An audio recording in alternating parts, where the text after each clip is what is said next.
नांदेड जिल्ह्यातील अर्धापूर तालुक्यातून एक अत्यंत धक्कादायक आणि दुर्दैवी घटना समोर आली आहे। लोण बस स्टॉप जवळ भरदिवसा झालेल्या भीषण अपघातात 55 वर्षीय नागरिकाचा जागीच मृत्यू झाला आहे। क्रेनच्या चाकाखाली आल्याने हा मृत्यू झाल्याची प्राथमिक माहिती असून या घटनेने संपूर्ण परिसरात हळहळ व्यक्त केली जात आहे। नांदेडच्या अर्धापूर तालुक्यातील लोण बस स्टॉप परिसरात एक भीषण अपघात घडला। लोण येथील रहिवासी साहेबराव केरबा लोणे वय 55 वर्ष हे रस्त्याच्या कडेला जाऊन घराकडे परतत होते। त्याचवेळी तामसा मार्गावरून येणाऱ्या क्रेन चालकाला ते दिसले नसल्याचे सांगितले जात आहे। त्यामुळे साहेबराव लोणे हे थेट क्रेनच्या चाकाखाली आलेत। अपघात इतका भीषण होता की त्यांचा घटनास्थळीच मृत्यू झालाय। घटनेची माहिती मिळताच परिसरात नागरिकांनी मोठी गर्दी केली।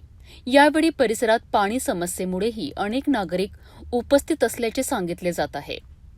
अपघातानंतर वातावरणात तणाव निर्माण झाला होता। घटनेची माहिती मिळताच स्थानिक पोलीस आणि महामार्ग पोलीस तातडीने घटनास्थळी दाखल झालेत। पंचनामा करून मृतदेह पुढील कार्यवाहीसाठी पाठविण्यात आला असून या प्रकरणाचा अधिक तपास सुरू आहे।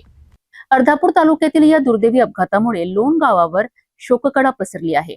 एका निष्पाप नागरिकाचा जीव अशा प्रकारे जाणे ही अत्यंत वेदनादायक बाब आहे। या प्रकरणातील पुढील तपास पोलीस करीत असून अधिक अपडेटसाठी पाहत राहा सिटी न्यूज।